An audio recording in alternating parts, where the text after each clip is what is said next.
Dasar pemuda tidak tahu diri. Aku kutuk kamu menjadi gorila. Expelliarmus.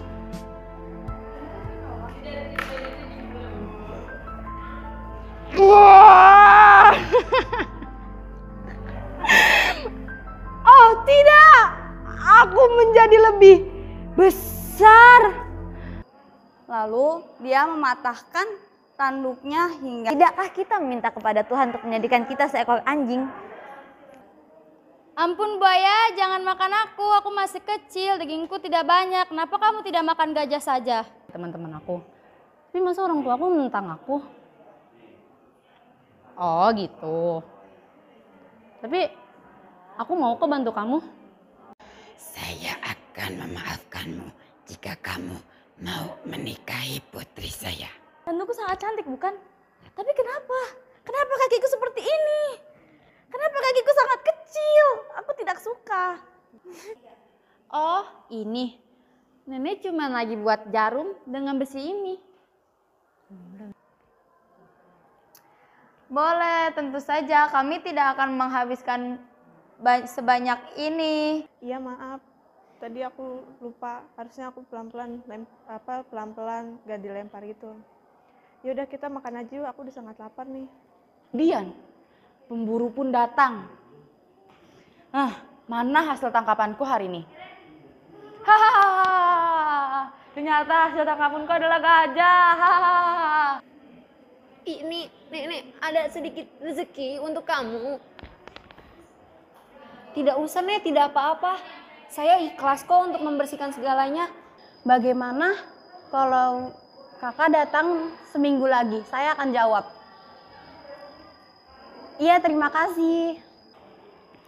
Maaf kakek, maafkan saya yang telah mengambil payah kakek. Maaf ya kakek. Tapi jangan kasih tahu ke siapa-siapa. Begini caranya. Kamu campurkan semua warna nih. Bismillahirrahmanirrahim. Assalamualaikum warahmatullahi wabarakatuh. Merdeka. Nama saya Amalia Sinfin dan kameramen saya Anissa Nadila akan membawakan sebuah cerpen yang berjudul Doa Sepasang Selop.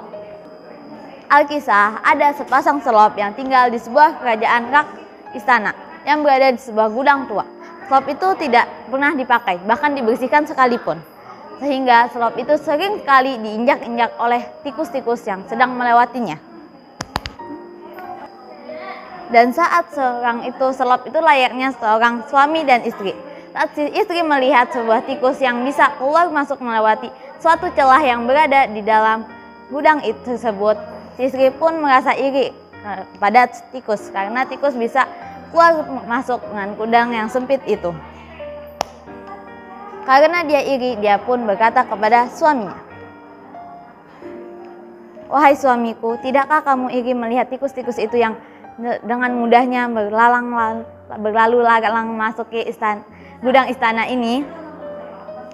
Suami menjawab, "Benar sekali, bagaimana jika kita meminta kepada Tuhan untuk menjadikan kita seekor tikus?" Baiklah, mari kita lakukan itu malam ini. Pada malam harinya, mereka pun berdoa untuk menjadikan mereka seekor tikus. Dan sebuah keajaiban pun terjadi di pagi harinya. Tuh. Mereka pun berubah menjadi seekor tikus. Dan mereka bisa dengan mudahnya keluar dari gudang tersebut.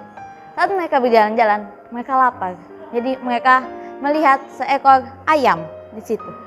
Dan di saat mereka akan mengambil ayam tersebut, tiba-tiba ada kucing yang menghadang mereka. Kucing itu mengerang-ngerang mereka seperti mengusir mereka dari tempat tersebut. Karena mereka ketakutan sebab kucingnya lebih besar daripada mereka. Mereka pun kabur. Mereka pun kabur dari kucing tersebut. Saat mereka memasuki ke belakang istana, mereka melihat seekor anjing yang sedang diperlakukan dengan sangat baik oleh majikannya. Mereka diberi makan, dipuk-puk kepalanya, dan saat itu membuat mereka berdua merasa iri terhadap anjing tersebut. Istrinya berkata, "Tidakkah kita meminta kepada Tuhan untuk menjadikan kita seekor anjing?" Suaminya menjawab, Ya, lebih baik kita menjadi seekor anjing daripada seekor tikus yang kecil. Mari kita berdoa kepada Tuhan untuk menjadikan kita seekor anjing. Pada malam harinya, mereka pun berdoa kembali kepada Tuhan untuk menjadikan mereka seekor anjing. Dan keajaiban itu terjadi saat di pagi hari. Mereka berdua sudah menjadi seekor anjing. Mereka berdua pun berjalan-jalan mengitari istana. Seperti layaknya anjing kerajaan, mereka diperlakukan dengan sangat baik. Tetapi, pada suatu ketika, sang suami diajak pergi berburu bersama sang raja. Ketika sang suami melakukan kesalahan di perjalanan, sang raja tidak segan-segan memukulnya ketika dia membuat kesalahan, seperti nggak sengaja menginjak ranting, membuat buruannya kabur. Pada saat pulang dari berburu, suami itu sudah berbentuk banyak luka di sekitar tubuhnya. Sang istri bertanya kepada suami, "Kenapa keadaanmu bisa begitu?" Sang suami menjawab, "Iya, tadi sang raja memukulku saat aku melakukan kesalahan." Sang istri berkata kepada suami, "Bagaimana jika kita berdoa untuk menjadikan kita manusia? Kita bisa dengan bebas melakukan apa saja. Bahkan kita bisa keluar dari kerajaan ini." Dan pada akhirnya mereka pun berdoa menjadi manusia. Keajaiban itu terjadi sekali lagi pada saat mereka menjadi manusia.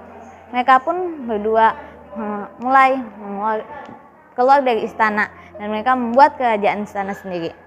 Mereka sering kali memenangkan peperangan. Tapi terjadi satu peperangan yang dimana mereka kalah. Kalah di situ membuat kerajaan mereka rugi besar. Bahkan prajurit-prajuritnya banyak yang mati. Rakyatnya kelaparan dan meminta tuntutan kepada mereka. Sehingga sang suami berkata kepada sang istri, "Bagaimana jika kita menjadi Tuhan yang bisa menguasai dunia ini?" Sang istri menjawab, "Itu ide yang bagus. Mari kita berdoa kepada Tuhan untuk menjadikan kita Tuhan seperti dirinya." Dan mereka pun berdoa di malam harinya untuk Tuhan menjadikannya dirinya Tuhan. Dan alangkah terkejut, keajaiban terjadi saat pagi hari. Mereka tidak menjadi Tuhan, melainkan mereka menjadi selop kemudian yang tertinggal di kerajaan istana. Jadi hikmah dari cerita ini adalah mungkin kalian sering berpikir the grass is always greener on the other side, but the grass in on the side not always greener. Sering kali kita merasa punya tangga jauh lebih hijau daripada punya sendiri, padahal punya tetangga itu tidak selalu hijau. Maka dari itu kita harus syukuri apa yang ada sebelum Tuhan mengubah kita menjadi seekor selop. Sekian dari saya. Hadza wallahu ya'ana wa yafatna wa hamdulillah. Assalamualaikum warahmatullahi wabarakatuh. Merdeka. Please click the button subscribe